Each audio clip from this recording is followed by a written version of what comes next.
está Beatriz Greco. Beatriz es profesora de la UBA en la Facultad de Filosofía y Letras y en la Facultad de Psicología. Es integrante de la Dirección para la Educación en Derechos Humanos, Género y ESI del Ministerio de Educación de la Nación.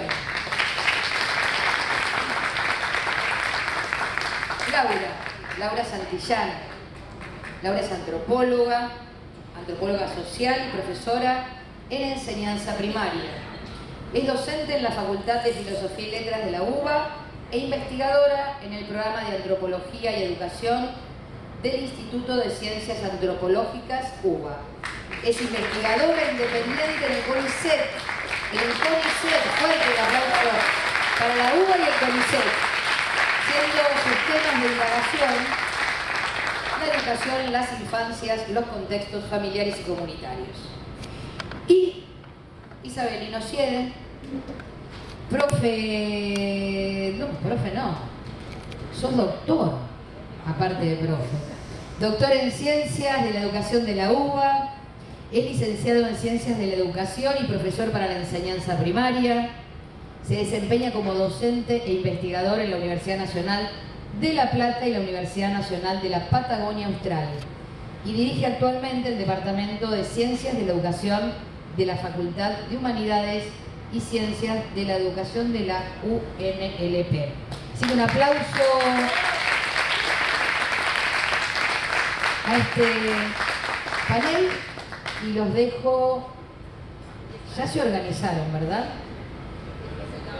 Ya acá dirigen las compañeras como corresponde. Le toca a Isabelino. Hola, buenas tardes. Muchísimas gracias por participar de este encuentro y muchísimas gracias a CETERA por esta invitación y por 50 años de lucha, que es lo que estamos festejando en este momento. Vamos a trabajar sobre la relación entre familias y escuelas, que es el tema que nos convoca y con el que vengo trabajando hace un tiempo, y en un congreso que tiene como telón de fondo un aniversario, pensé arrancar con una escena que escribió un maestro rural de la década del 50 en esa relación entre familias y escuelas. Y decía así: me acuerdo de una conversación que tuve en particular con una madre angustiada. Me habló de su niño de 10 años al que consideraba imposible, pendenciero, desobediente, diabólico, insoportable. La única salida que me queda es amarrarlo al tronco de un árbol en el fondo de la casa, concluyó con cara de que le estaba atando al niño en aquel instante. Y yo le dije: ¿por qué no cambia usted un poco su forma de castigar? Observe que no le digo que acabe de una vez con el castigo. Pedrito hasta se extrañaría si a partir de mañana usted no hiciese nada para castigarlo. Solo le digo que cambie el castigo. Elija alguna manera de hacerlo sentir que usted rechaza cierto comportamiento de él, pero a través de una forma menos violenta. Por otro lado, usted primero necesita ir demostrándole a Pedrito que usted lo ama, y segundo, que él tiene derechos y deberes. Tiene derecho a jugar, por ejemplo, pero tiene el deber de respetar a los otros. Tiene derecho a pensar que estudiar es aburrido, cansador, pero también tiene el deber de cumplir con sus obligaciones. Pedrito precisa límites como todos nosotros. Nadie puede hacer lo que quiere. Sin límites, la vida social sería imposible. Pero no es amarrando a Pedrito o recitándole un sermón diario sobre los errores que ha cometido como usted va a ayudar a su hijo a ser mejor. Para eso es preciso cambiar poco a poco la forma de ser o de estar siendo dentro de su propia casa. Es preciso ir cambiando las relaciones con Pedrito para que le cambie la vida a él también. Es preciso vencer la dificultad de conversar con él. El padre de Pedrito había abandonado el hogar hace un año. La madre trabajaba duramente lavando ropa de 2 o 3 familias con ayuda de un hermano más joven. Cuando nos despedimos, me apretó la mano. Parecía tener esperanza. Un mes más tarde, ella estaba en la primera fila del salón de la reunión de padres y maestros. En la mitad de la reunión se puso de pie para defender la moderación de los castigos, la mayor tolerancia de los padres, la conversación más amistosa entre ellos y sus hijos, aunque reconociese cuán difícil era esto en muchas ocasiones considerándola de su tronco. Sonrió segura de sí misma y se fue entre las otras madres que igualmente dejaban la escuela. Bueno, esta es la escena que recordaba este maestro rural, y me parece que muestra como en una fotografía algo de la escena entre familias y escuelas de hace varias décadas. Una madre angustiada que se acercaba a la escuela a pedir orientación. Y un maestro con cierto reconocimiento como autoridad pedagógica que le decía sobre todo que tuviera en cuenta 2 cosas. a Pedrito y a la sociedad. O sea, vea un poco mejor qué es lo que su hijo necesita. Aprenda a dialogar con él, a poder escuchar lo que él quiere, lo que le pasa, pero también tenga en cuenta lo que la sociedad necesita de su vínculo con Pedrito, que es que usted ponga los límites, oriente, lo introduzca en la cultura, en las reglas del juego de la sociedad. Si nosotros viajamos en el tiempo desde aquellos años 50 hasta ahora, algunas escenas se parecen bastante y otras ya no tienen nada que ver. Van creciendo muchas sombras sobre la relación entre familias y escuelas. Cada vez nos encontramos más con familias que consideran que la escuela puede ser peligrosa para sus hijos, que consideran que los maestros de sus hijos pueden ser peligrosos o en los cuales no confían. Cada vez más nos encontramos escuelas que también sospechan de lo que ocurre del lado de las familias y que piensan que el entorno cercano puede o es peligroso para esos chicos. Cada vez nos encontramos con más dificultades para el diálogo entre las familias y la escuela. ¿Y por qué se está dando esta transformación acelerada y por qué se fue deteriorando aquel vínculo que mostraba en escena? Creo que básicamente estamos afectados en las últimas décadas y seguiremos estando afectados por tres grandes crisis que nos atraviesan por igual de uno y otro lado del mostrador. Por un lado, una crisis en las relaciones entre generaciones. Una de las cosas que nos está ocurriendo desde hace décadas es que la generación adulta tiene cada vez menos claro cómo orientar la vida futura de la generación siguiente. Decía Margaret Mead también en los años 60 que en la mayor parte de la historia de la humanidad las sociedades le daban el lugar de autoridad al anciano porque él tenía en su haber una experiencia que le permitía orientar, porque podía tener claro que la generación siguiente iba a tener una vida muy parecida a la suya. Y entonces eso le daba un capital cultural, una autoridad que le permitía ofrecer orientaciones para la vida. Y ella estaba preocupada a fines de los años 60 porque decía, cuando los tiempos se aceleran, nos encontramos con sociedades configurativas en las cuales al mismo tiempo están aprendiendo la generación adulta y la generación joven, pero incluso en esos casos la generación adulta tiene en la mochila una batería de experiencias de las cuales puede elegir cuál podría resultar útil para enfrentar las novedades. Y decía ella, quizás si seguimos a este ritmo podemos llegar a encontrar sociedades en el futuro en las cuales lo que tengamos como experiencia en la mochila resulte más bien una piedra pesada que nos dificulte tener la movilidad suficiente como para poder enfrentar la novedad. Y en ese caso la generación joven tendría más plasticidad y mayor agilidad como para poder entender las claves de la situación actual. Para mí el ejemplo más claro de esto son los avances tecnológicos, ¿no? Me acuerdo cuando acompañé a mi mamá a un cajero automático por primera vez y yo le decía, mira, tenés que tocar acá, después acá, y ella me decía, no, pará, primero hay que leer todo y después elijo. Y se iba formando la fila afuera de la gente que se acordaba de mi mamá y de mi abuela. ¿Quién le enseñó que primero había que leer todo? La escuela, básicamente. Le había indicado que hay que hacer las cosas de cierta manera. Cada vez más nos pasa a la generación adulta que cuando tenemos algún problema tecnológico buscamos un sobrino, un nene, un nieto que nos resuelva lo que no sabemos cómo resolver. Pero eso que ocurre en el ámbito tecnológico también ocurre en muchas esferas de la vida social. Muchas de las cuestiones que están viviendo niños y jóvenes de hoy no son las mismas que vivimos cuando teníamos esa edad. Y no tenemos claro cuáles son las herramientas para encontrar la respuesta adecuada. Esa es la primera crisis que nos atraviesa de los dos lados. La segunda es una crisis de las relaciones de género. Hasta hace un tiempo sabíamos que durante mucho tiempo hubo un movimiento feminista que peleó por la igualdad de las relaciones entre varones y mujeres, desde el siglo XVIII, con los primeros planteos de Bush, de Mary Wollstonecraft. Pero esa lucha se fue acelerando cada vez más y a lo largo del siglo XX, del siglo XXI, se fueron moviendo varias de las fichas de esa disputa y ya la categoría de género nos queda chica, nos resulta demasiado binaria para poder dar cuenta de la diversidad de identidades que están contempladas en esa problemática. Y quienes hemos crecido en otros momentos nos encontramos con que a veces aquello que era valioso en nuestra infancia resulta disvalioso o hasta agresivo en el presente. Y a la inversa, aquello que era considerado pernicioso en otro momento ahora cambia de signo. Y esto nos implica, en nuestro país y en otras sociedades del mundo, es una crisis de la relación entre sociedad y Estado. Sabemos que la Argentina se organizó como Estado a mediados del siglo XIX y desde mediados del siglo XIX hasta mediados del siglo XX, ser un ciudadano de la Argentina significó ir teniendo cada vez más derechos. Derecho al voto, derecho a la educación, derecho a la vivienda, derecho a la salud, derecho al trabajo. Pero desde mediados del siglo XX en adelante, ser un ciudadano, una ciudadana en nuestro país ha significado ir teniendo cada vez menos derechos. O bien porque se caen de la legislación, o bien porque está la legislación, pero ya no funciona en los hechos. Y salvo algunos momentos de reconquista o de recuperación parcial de esos derechos, lo que hemos visto es una erosión muy fuerte del lugar del Estado en nuestras vidas. Al punto tal que ahora nos encontramos con discursos que se asemejan a la fábula de la zorra y las uvas, ¿no? Estuvimos tanto tiempo tratando de alcanzar las uvas que dijimos, bueno, al final no me interesaban tanto, ¿no?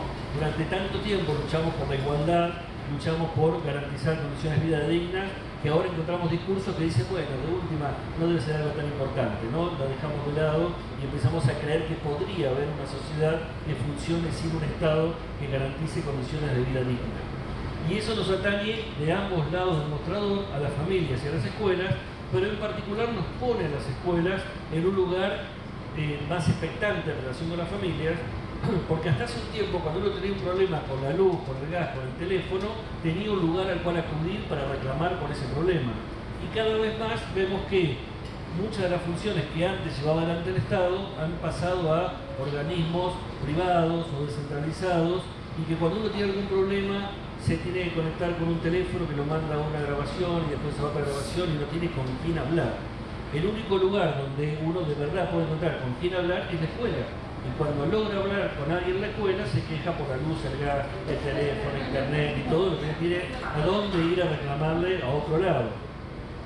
La escuela sigue siendo la cara visible del Estado en muchas comunidades y es en ese sentido el receptáculo de muchos de los malestares de esa relación entre sociedad y Estado, al mismo tiempo que siente que no tiene el respaldo del Estado en muchas de las tareas que tiene que llevar adelante, el respaldo en condiciones materiales y el respaldo en condiciones simbólicas.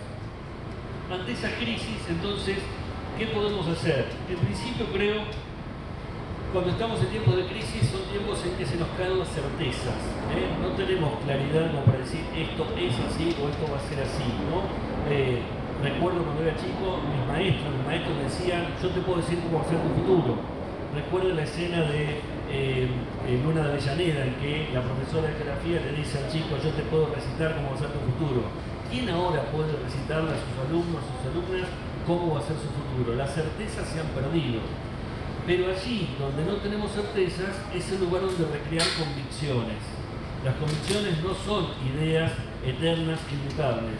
Son las ideas de las cuales elegimos estar convictos, estar presos, mientras nos resulten útiles y valiosas. Y el momento de crisis es el momento de volver a pensar en qué creemos, a qué apostamos, por qué cosas estamos luchando. Y creo que también en este tiempo de crisis tenemos que volver a pensar en la respuesta que daba aquel maestro rural de la década del 50. Invitar a las familias a mirar y escuchar mejor a cada uno de sus hijos, de sus hijas, a tratar de interpretar lo que necesita en el momento que lo está pidiendo y a tratar de ver qué necesita la sociedad de ese vínculo dentro del ámbito doméstico, qué es lo que la sociedad necesita que se vaya generando en el proceso de crianza, en el proceso formativo de cada casa. Recrear las convicciones significa volver a apostar a futuro a que algo de lo que estamos haciendo, aunque no tengamos claro cómo va a ser el futuro, algo de lo que estamos haciendo puede contribuir a que sea como queremos que sea y que puede contribuir a orientar a esas familias en esa dirección. La esperanza, decía una canción de hace muchos años, crece desde el pie y es haciendo que vamos construyendo la esperanza. El maestro rural se llamaba Paulo Freire y vivió esa escena cuando estaba escribiendo Pedagogía del Oprimido. En esa época era un gran optimista de la educación, pero no era muy optimista respecto a la escuela. Le parecía que la escuela no podía hacer ya demasiado. Él creía que la educación pasaba por otro lado. Cuando recuperó esta escena en la década del 90, era menos optimista con respecto a que la educación podía cambiar el mundo, pero tenía una gran esperanza en la escuela. decía, en la escuela hay algo que puede ocurrir. Y por eso recuperó aquella escena que había vivido como maestro, porque decía, tenemos que ir transformando la sociedad escena por escena, paso a paso, como la esperanza creciendo desde el pie. Muchas gracias.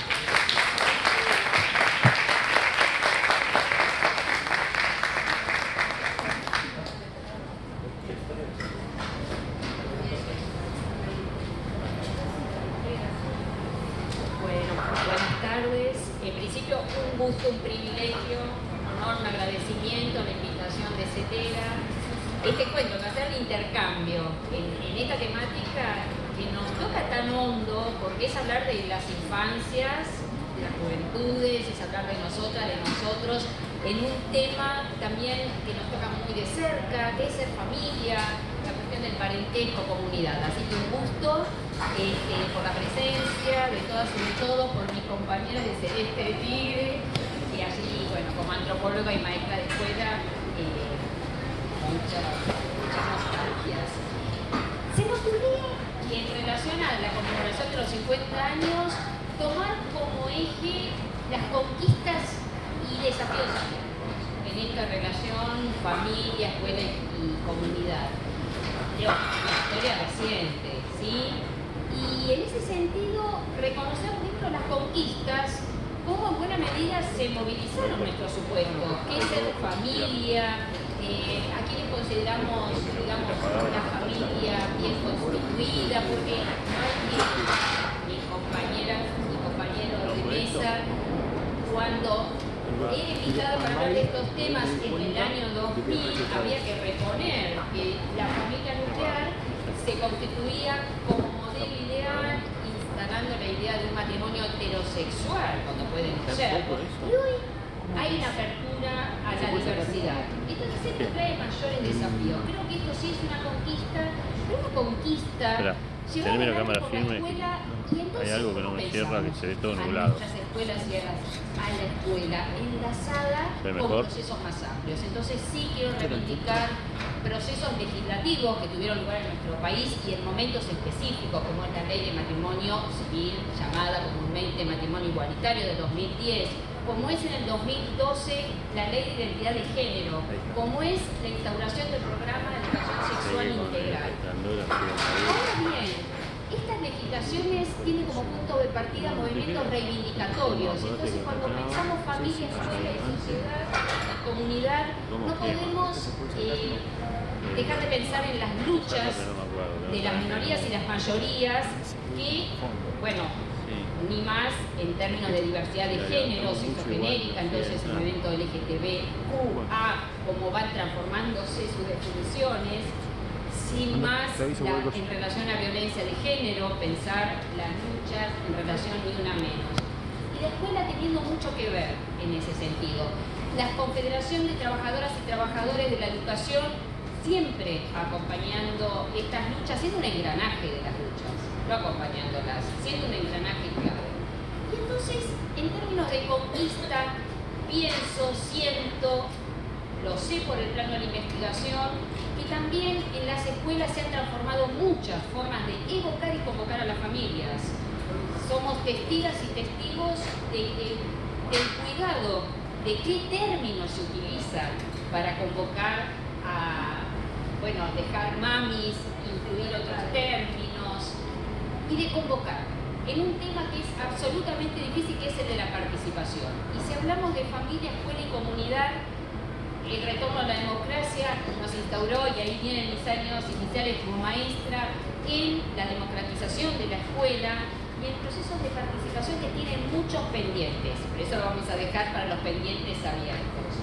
La pandemia vino, para decirlo acotadamente, pero hay mucho para hablar, evento excepcional que con líneas de continuidad y reconfigurando parte de esta relación. Cuando pienso en las líneas de continuidad, pienso en los esfuerzos continuos por calibrar la interacción, pero hubo que refundar formas de cómo comunicarse con la familia, qué canales utilizar. Instauró la pandemia, nos puso sobre el tapete una separación muy compleja que es de lo público y lo privado. Entonces, ¿cuándo preservamos la intimidad? ¿Cuándo abrimos a lo público? Y se puso la tecnología que permitió incluso, y esto es en las entrevistas con las maestras, directoras, directores de escuela, reconocer incluso aún de manera mucho más honda cómo, dónde viven los niños y las niñas. Y la relación familia-escuela-comunidad nos pone en definitiva en el problema del contexto. Definido en la academia el problema del contexto. El contexto no debe ser ningún problema, pero las comunidades de origen, cómo nos enfrentamos, más que enfrentar, cómo dialogamos, cómo nos ponemos frente a la diversidad. Lo que ha ocurrido es que la pandemia llegó en un contexto de larga desigualdad, profundizando esas desigualdades y también con un ítem acompañando lo dicho por Pinto de una apabullante y creciente individualización de la forma de resolver los problemas. Y entonces así nos encontramos como maestras y maestros teniendo que resolver en ocasiones, sintiendo algo que algunos autores llaman el autogobierno, poder controlar las formas en que voy a avanzar y así la familia. Y en ese, pasando al último ítem que es de los desafíos abiertos, hay que ver si los compartimos o no, considero que se nos, digamos, movilizó nuestras miradas acerca de lo que es una familia bien constituida. Y hay un discurso claramente asentado acerca de la diversidad. Pero no hay que ser necios tampoco de negar que en ocasiones el modelo familiar nuclear se cuela por la ventana más chiquitita.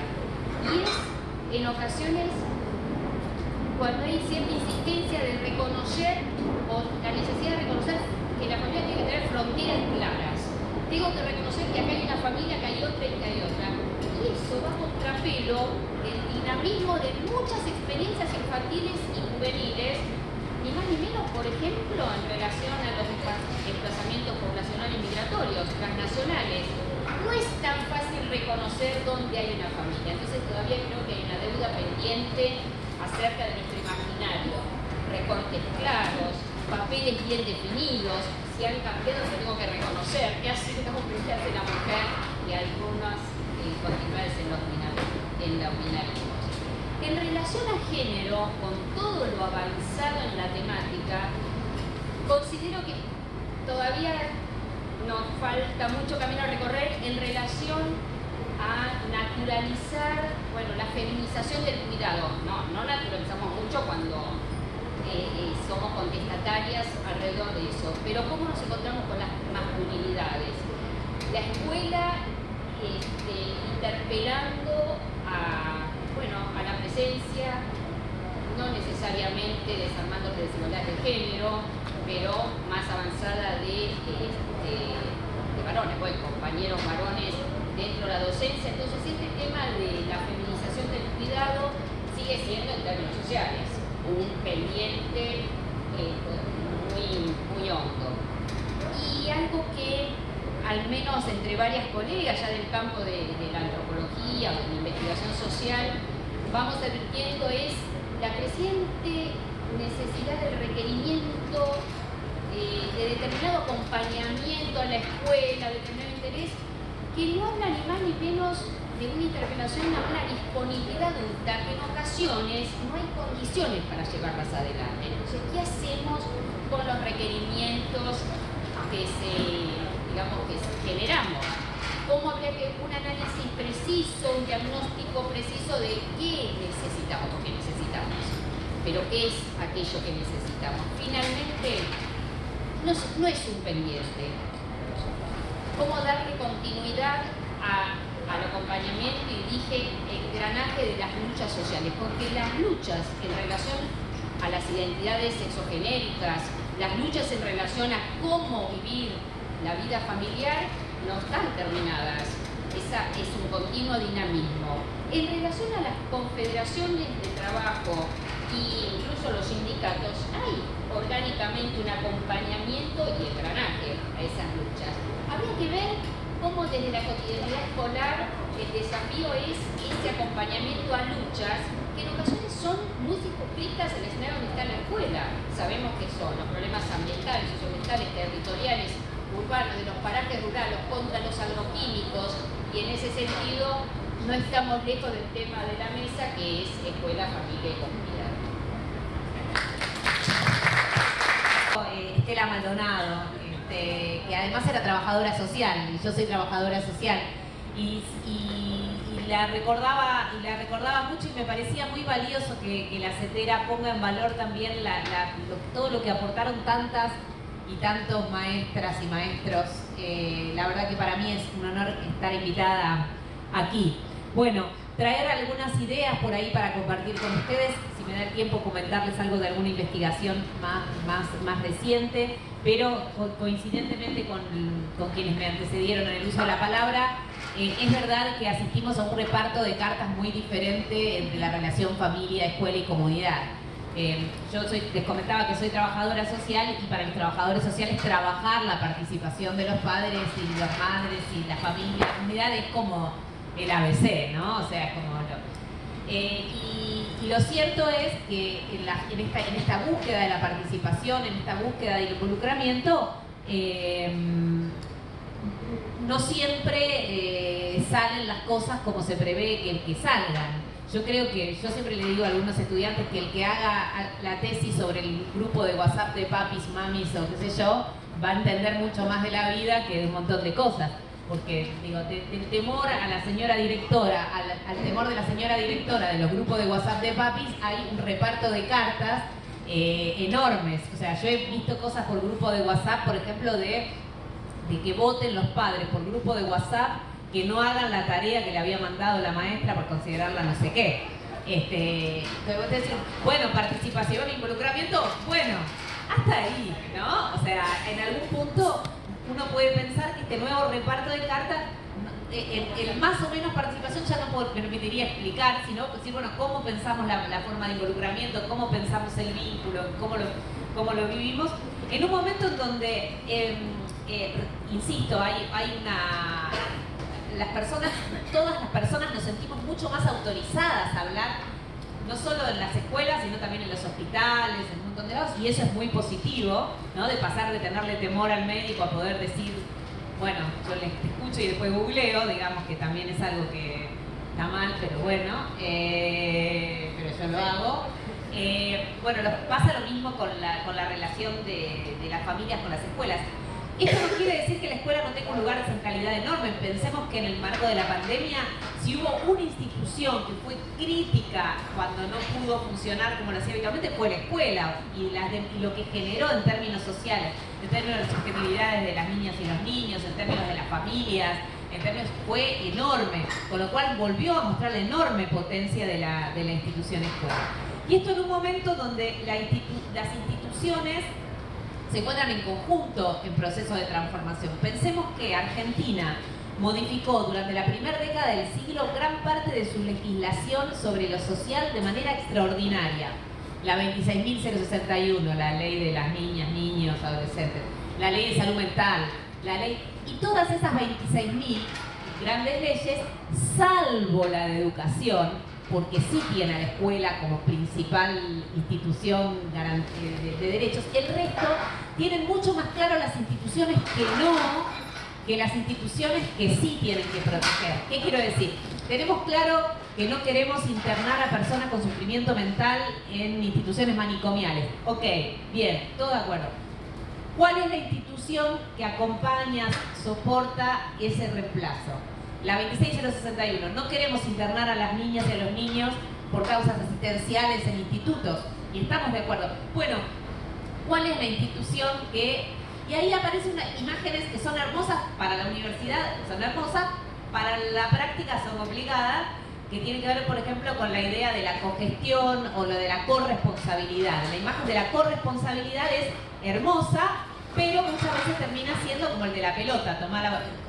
La antropóloga Mariana Chávez dice la coculpabilidad, que me parece una imagen, viste que todos decimos, por culpa del centro de salud que no hizo, por culpa de... En una época, en una de nuestras investigaciones nos pasaba que entrevistábamos a personas de distintos lados y te decían, por ejemplo en el centro de salud, como las familias son un desastre, como la policía es un desastre, todo recae acá.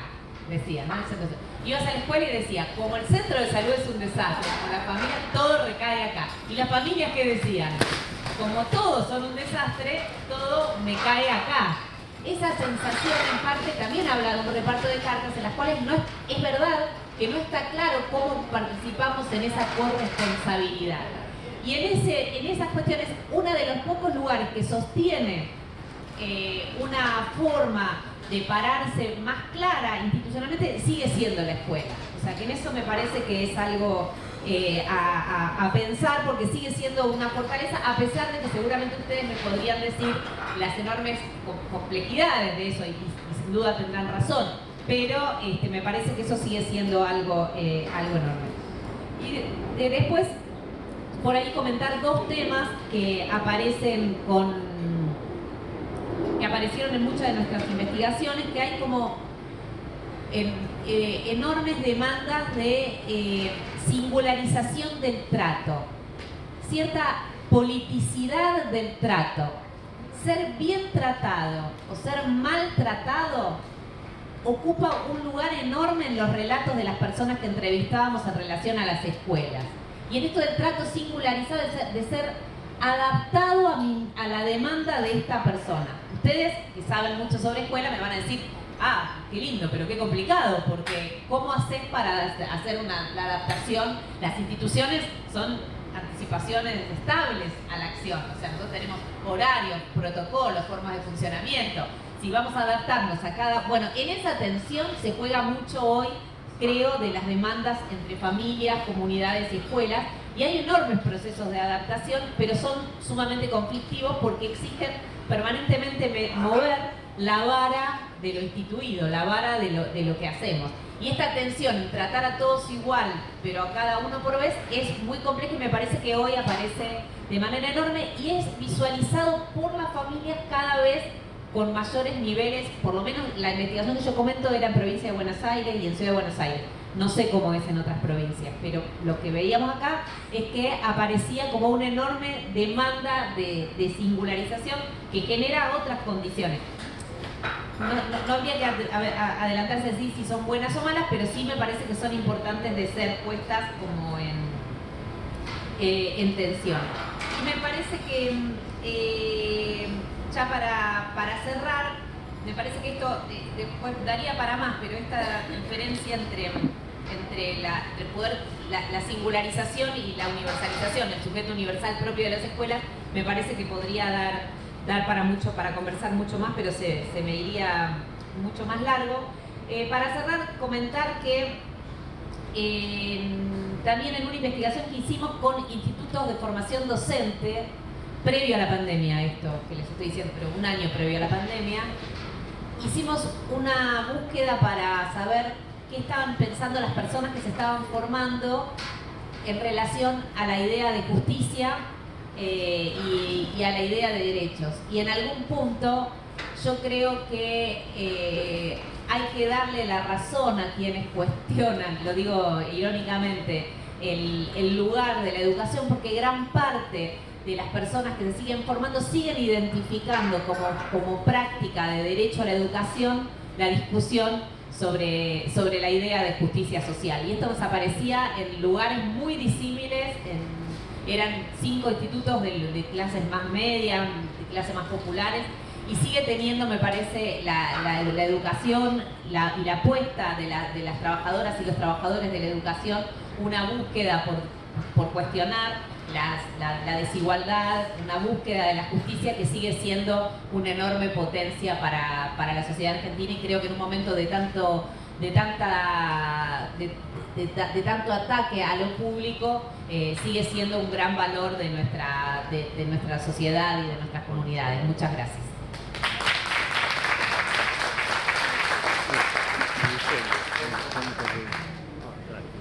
Bueno, ante todo, muchísimas gracias por la invitación. Es un placer estar acá, compartir la mesa con las colegas. Y yo quisiera detenerme justamente porque estamos en el marco de esta institución que es CETERA, que reúne, que entrama. Quisiera detenerme un poquito más en la trama, ¿no? Entonces, se me armó un texto y después quiero poner a jugar dos conceptos que a la vez me gustan.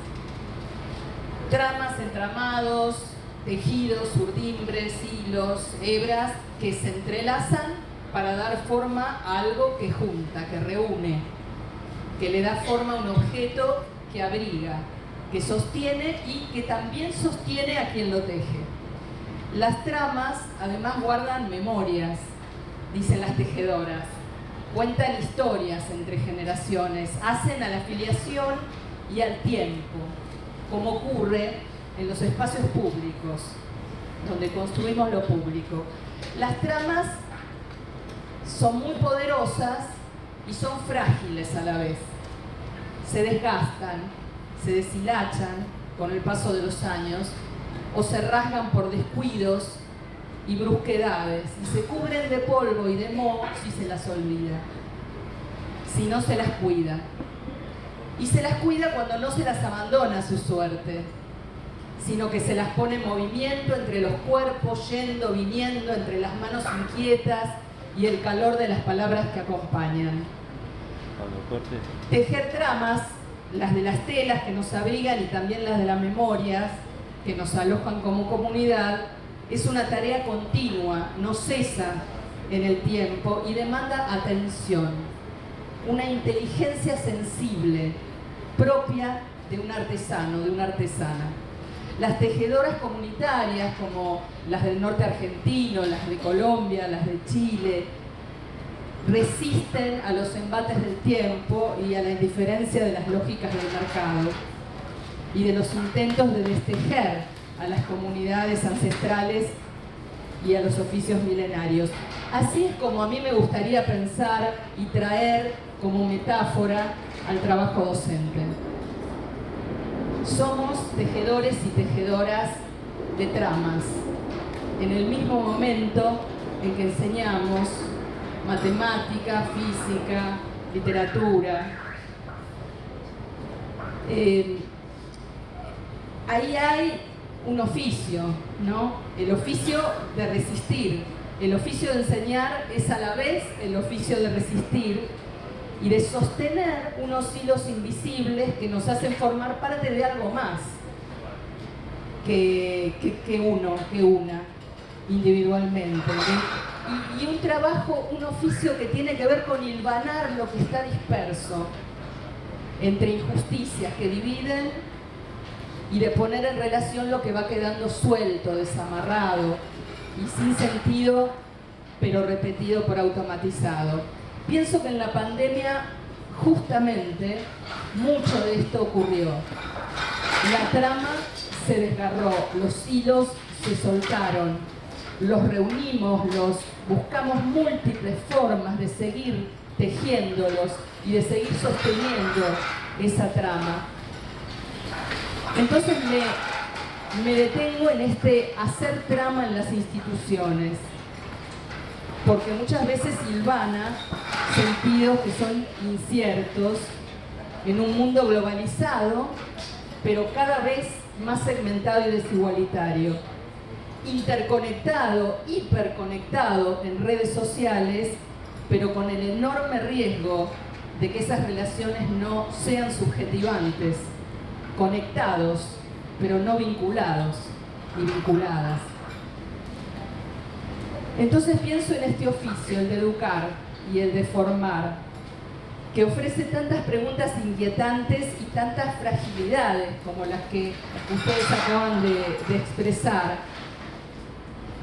como las de las tejedoras que guardan la memoria de sus comunidades en las texturas que producen, siempre en riesgo de perder esa historia, esos nombres, esas presencias. El oficio de educar es un saber, pero no solo, está abierto a lo que viene, es un ensayo. Todo el tiempo estamos construyendo y ensayando en la medida en que ejercemos este oficio.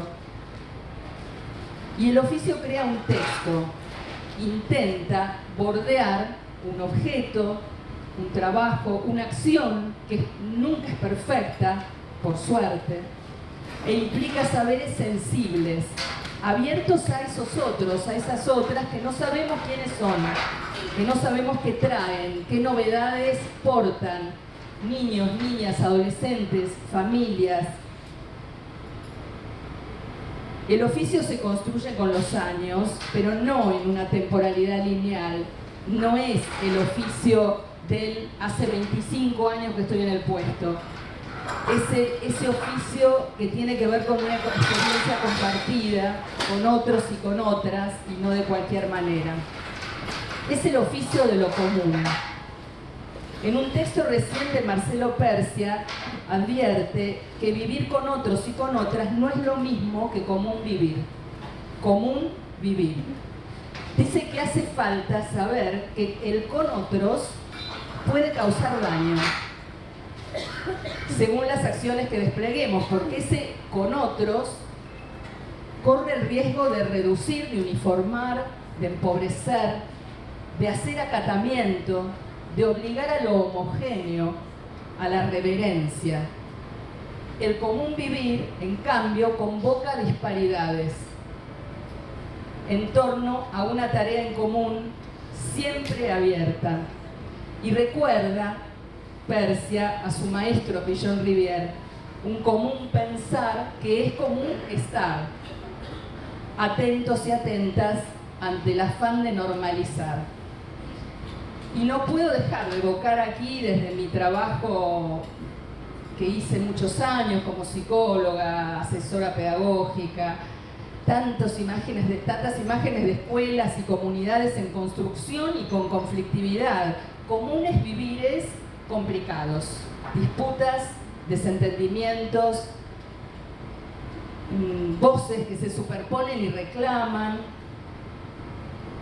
orejas, oídos que no quieren escuchar. Y lo que nos pasa en ese común vivir es que no somos partes de totalidades unificadas, sino siempre estamos en exceso, demasía, somos sensibilidades expuestas, las familias, nosotros, nosotras como equipos docentes, los directivos, los supervisores, nos reunimos, por un tiempo nos reunimos en burbujas y traspasamos fronteras. Quisiera traer entonces en estos 3 minutitos y en este tiempo que me pregunto, post-pandémico, post-político, post-construcción de lo común, ¿estamos en riesgo de perder esa construcción de lo común? Tuve 2 experiencias en pandemia y en post-pandemia en provincia de Buenos Aires trabajando con directivos de inicial y de formación docente. En ambas, el reclamo a trabajar, al que le pusimos nombre, era justamente poner en valor y a jugar otros modos de pensar la autoridad pedagógica. Reconocerla en crisis, pero reconocer la crisis de cierta autoridad, no de toda autoridad. Las investigaciones en las que he tenido oportunidad de trabajar, sobre todo con estudiantes de secundaria, los pibes y las pibas dicen que ellos anhelan adultos y adultas que ejerzan una autoridad militante. Lo que reniegan o lo que rechazan es la ausencia de una autoridad que se haga cargo. No de cualquier autoridad, sino de esa que escucha, esa que reconoce, esa que mira. Por lo tanto, hay un enorme trabajo, yo creo que ahí hay un pendiente de retomar ese concepto de autoridad, de correrlo de la idea de jerarquía, de superioridad, de imposición para obtener obediencia a cambio, para ponerle otros significados junto a los procesos de emancipación. Los pibes y las pibas lo dicen de diferentes maneras. Nosotros lo podemos traducir en un lenguaje tal vez más conceptual, pero también del orden de la práctica. ¿Por qué no pensar que una autoridad compartida entre quienes ejercemos la docencia es justamente una herramienta de trabajo a construir colectivamente y no un rasgo personal. Yo tengo autoridad, no. Hay algo que hace que la escuela tenga autoridad. Bueno, sobre eso trabajamos en estas dos experiencias que les cuento, que tuvieron mucho que ver con construir, bordear y abrazar el espacio escolar como espacio donde otros procesos ocurren, distintos de los procesos sociales, a menudo más vinculados con, bueno, el tiempo apresurado, la productividad, el desconocimiento del otro. Entonces, si algo quiero poder dejar así como interrogante es los modos, ¿no? Y las formas en que esa autoridad y esa confianza puede reconstruirse en los hilos de las tramas de las que estamos hablando. Muchas gracias.